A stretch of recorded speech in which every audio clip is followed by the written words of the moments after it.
Welcome to our channel. आज हम आप लोगों को क्लास 11th का chapter some basic concepts of chemistry से लॉस ऑफ केमिकल कॉम्बिनेशन पढ़ाएंगे। तो कुछ ऐसे 5 लॉस के बारे में बताएंगे जो कि केमिकल रिएक्शन करवाने के लिए होते वक्त बहुत ज़्यादा इम्पॉर्टेंट होते हैं। The combination of elements to form compound is governed by following 5 basic laws. जो कंबाइन होते हैं एलिमेंट्स कंपाउंड के फॉर्मेशन करने के लिए वो गवर्न किए जाते हैं इन 5 बेसिक लॉस से। सबसे पहला है law of conservation of mass. This law was put forth by Antoine Lavoisier in 1789। तो यह लॉ जो है दिया गया था एंटोनी लेवोजियर के द्वारा 1779 ईस्वी में। He performed careful experimental studies for combustion reactions and reached to the conclusion that in all physical and chemical changes there is no net change in the mass during the process। तो उन्होंने combustion reaction करवाया और वो उन्होंने कहा क्या, सारे के सारे फिजिकल और केमिकल रिएक्शन में किसी में भी चार मास का चेंज नहीं होता है। जितना मास हमारा रिएक्शन से पहले रिएक्टेंट्स में होता है उतना ही मास हम लोग का प्रोडक्ट में ही होता है। Hence he reached to the conclusion that matter can neither be created not destroyed. तो वो कंक्लूजन में आ जाते हैं कि न मैटर को कभी हम लोग क्रिएट कर सकते हैं, न डिस्ट्रॉय कर सकते हैं, न ख़त्म कर सकते हैं और न उत्पन्न कर सकते हैं केमिकल रिएक्शन में। This law called conservation of मास। तो इसी लॉ को हम लोग कंजर्वेशन ऑफ मास कहते हैं। This law form the basis for several later development in chemistry. और यह लॉ जो है एक बेस तैयार करता है बहुत सारे दूसरे जो विकास में केमिस्ट्री में उनके लिए। In fact this was the result of extract measurement of masses of reactants and products and carefully planned experiments performed by Lavoisier. और यह जो है सो रिजल्ट है जो कि एक्सट्रैक्ट मेजरमेंट किया गया है मासेस का रिएक्टेंट्स में, प्रोडक्ट्स में और केयरफुल एक्सपेरिमेंट्स किया गया लेवोजियर का, उसका रिजल्ट निकला ये। उसके बाद है लॉ ऑफ डिफिनिट प्रोपोर्शन। तो this law was given bye a French chemist Joseph Proust. तो लॉ ऑफ डिफिनिट प्रोपोर्शन जो है यह लॉ जो है जोसेफ प्राउस्ट के द्वारा दिया गया है, जो कि एक फ्रेंच के केमिस्ट थे। He stated that a given compound always contains exactly the same proportion of elements by weight। तो वह कहते हैं कि कंपाउंड जो है सो हमेशा कंटेन करता है सेम प्रोपोर्शन में सेम एलिमेंट्स को उनके वेट में, उनके भार में। Proust worked with 2 samples of cupric carbonates। तो प्रोस्ट क्या करते हैं, 2 सैंपल लेते हैं क्यूप्रिक कार्बोनेट का। One of which was natural origin and other was synthetic. तो एक जो था सो नेचर से प्राप्त किया हुआ था और एक जो था सिंथेटिक था, ह्यूमन मेड था, लेबोरेटरीज में बनाया गया था। He found that the composition of elements present in it was same for both the samples as given below.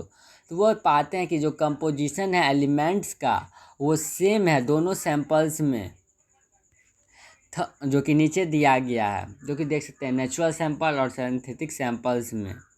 Copper का भी सेम है, कार्बन का भी सेम है, ऑक्सीजन का भी सेम है।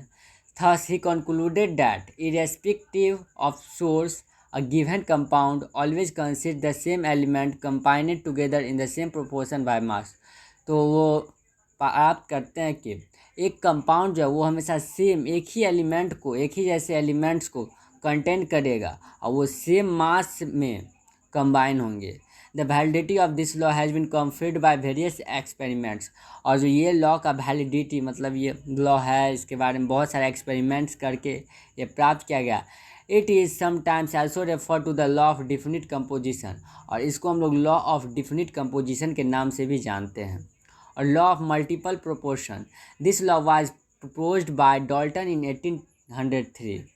तो यह लॉ जो है दिया गया था डाल्टन के द्वारा 1803 में। According to this law, if 2 elements can combine to form more than 1 compound, the mass of one element that combine with a fixed mass of the other element are in the same ratio of the whole number. और यह law कहता है क्या, अगर 2 element combine करते हैं एक से ज़्यादा कंपाउंड का फॉर्मेशन करने के लिए, जो मास है एक एलिमेंट का वो कंबाइन करेगा दूसरे एलिमेंट के फिक्स्ड मास से, वो स्मॉल होल नंबर्स में होगा, छोटे छोटे होल नंबर्स में होंगे। फॉर एग्जांपल देखिए, हाइड्रोजन जो है सो कंबाइन करता है ऑक्सीजन के साथ दो कंपाउंड बनाने के लिए, एक वाटर और एक हाइड्रोजन पेरिऑक्साइड। तो यहाँ पर हाइड्रोजन का सबसे पहला हम 2 ग्राम मिला और ऑक्सीजन 16 ग्राम मिला, तो वाटर 18 ग्राम फॉर्मेशन किया। फिर हाइड्रोजन 2 ग्राम और ऑक्सीजन 32 ग्राम और फिर हाइड्रोजन पेरिऑक्साइड 34 ग्राम। तो यहाँ पर क्या हो रहा है, दो अलग अलग एलिमेंट हाइड्रोजन और ऑक्सीजन कंबाइन कर रहे हैं एक से ज़्यादा कंपाउंड का फॉर्मेशन करने के लिए, वाटर, हाइड्रोजन पेरिऑक्साइड। और यहाँ पर एक एलिमेंट का फिक्स्ड मास लिया गया और एक एलिमेंट के अलग अलग मासेस कंबाइन कर रहे हैं। Here the mass of the oxygen 16 gram and 32 gram which combined with the fixed mass of hydrogen 2 gram bear a simple ratio 16:2 और 1:2। तो यहाँ पर जो है मास जो है ऑक्सीजन का 16 ग्राम 32 ग्राम वो कंबाइन करता है फिक्स्ड मास ऑफ हाइड्रोजन के साथ 2 ग्राम, जो कि एक सिंपल रेशियो प्राप्त करता है 16:2 का, जो कि होल नंबर में 1:2 का। अब Gay Lussac laws of gaseous volumes, तो गे-लुसेक ने दिया था लॉ ऑफ गैसियस वॉल्यूम्स का। This law was given by Gay Lussac in 1808। तो यह लॉ जो है गे-लुसेक के द्वारा दिया गया 1808 में। He observe that when gases combine or are produced in a chemical reaction, जब गैसेस जो हैं सो कंबाइन करते हैं या फिर उनको प्रोड्यूस किया जाता है केमिकल रिएक्शन में, they do so in a simple ratio by volume. तो वो सिंपल रेशियो में कंबाइन करते हैं वॉल्यूम्स में। Provided all gas are at the same temperature and pressure, और सारे के सारे गैस जो है सो सेम टेम्परेचर और प्रेशर पर रहना चाहिए। तो इनका कहना था कि जो गैसेस हैं वो कंबाइन करेंगे केमिकल रिएक्शन में तो वो सिंपल होल रेशियो में वॉल्यूम्स में आएंगे। Thus 100 ml of hydrogen, 100 gram hydrogen, 100 millilitre hydrogen ml combine किया 50 ml ऑक्सीजन के साथ। क्या चीज़ देने के लिए, तो 100 ml वाटर वेपर देने के लिए। तो hydrogen 100 ml plus oxygen 50 ml equal to water 100 ml। Thus the volume of hydrogen and oxygen which combine, जो वॉल्यूम है हाइड्रोजन और ऑक्सीजन का जो कि कंबाइन कर रहे हैं 100 ml और 50 ml, वो सिंपल रेशियो वो दे रहा है 2:1 का। Gay Lussac's discovery of integer ratio in volume relationship in actually the law of definite proportion by volume. और गे-लुसेक के द्वारा जो लॉ दिया गया है, इस लॉ को हम लोग law of definite proportion bye volumes के नाम से भी जानते हैं। The law of definite proportion stated earlier. तो और जो है लॉ ऑफ डेफिनिट प्रोपोर्शन जो है सो पीछे दिया जा चुका था पहले, जो कि हम लोग पीछे पढ़ चुके हैं। Started earlier was with the respect to mass, जो कि मास से था, और इसमें हम लोग वॉल्यूम के बारे में पढ़े हैं। The Gay Lussac law was explained properly by the work of Avogadro in 1811। और गे-लुसेक का जो लॉ है वो अच्छे से एक्सप्लेन किया गया बाद में जा कर के एवोगैड्रो के द्वारा 1811 में। तो एवोगैड्रो लॉ, तो एवोगैड्रो का क्या लॉ था? Avogadro proposed that equal volumes of all gases at the same temperature and pressure should contain equal number of molecules।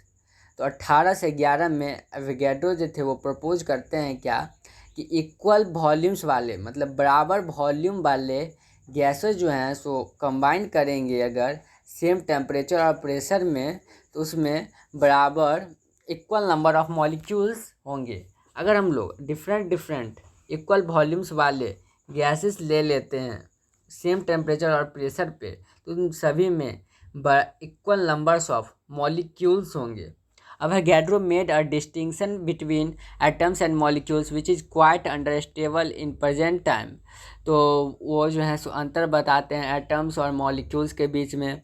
If we consider again the reaction of hydrogen and oxygen to produce water, अगर हम लोग दोबारा अगर reaction करवाएं hydrogen और oxygen के बीच में वाटर का प्रोडक्शन कराने के लिए, we see that 2 volumes of hydrogen combine with 1 volume of oxygen. तो 2 वॉल्यूम जो है हाइड्रोजन का वो कंबाइन कर रहा है 1 वॉल्यूम ऑफ ऑक्सीजन के साथ, to give 2 volumes of water without leaving any unreacted oxygen. तो 2 वॉल्यूम ऑफ वाटर दे रहा है, कोई भी अनरिएक्टेड ऑक्सीजन को, उसमें कोई भी ऑक्सीजन नहीं बच रहा है, पूरा पूरा उसमें यूज हो जा रहा है रिएक्शन में। नोट डैट और जो फिगर दिया गया है 1.9 में, each box contains equal numbers of molecules, तो प्रत्येक बॉक्स जो है equal numbers of molecules contain कर रहा है। In fact Avogadro could explain the above result by considering the molecules to be polyatomic, तो उन्होंने एक एक पॉलीएटॉमिक मॉलिक्यूल्स को लेकर के किया है। If hydrogen and oxygen were considered a diatomic as recognition now, then the above results are easily understandable. However, Dalton and others believe at that time that atoms of the same kind cannot combine, and molecules of oxygen or hydrogen containing two atoms did not exist.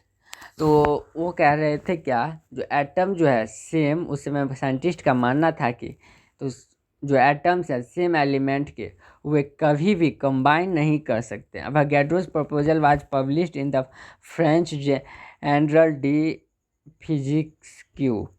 In spite of being correct it did not gain against much support, वो ज़्यादा support नहीं प्राप्त करता है।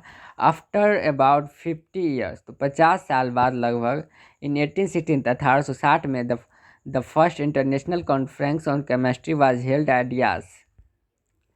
held in Karlsruhe, Germany to resolve various ideas. At the meeting में Stanislav Cannizzaro presented a sketch of course of chemical philosophy which emphasized on the importance of Avogadro work. तो उन्होंने क्या किया, तो एक स्केच तैयार किया जो कि इम्पोर्टेंस देता है एवोगाड्रोस वर्क को, जो कि स्केच आप देख सकते हैं ऊपर में। डाल्टन्स थ्योरी कुड उसके बाद हम लोग को डाल्टन एटॉमिक थ्योरी के बारे में पढ़ना है, जो कि हम लोग नेक्स्ट वीडियो में पढ़ेंगे।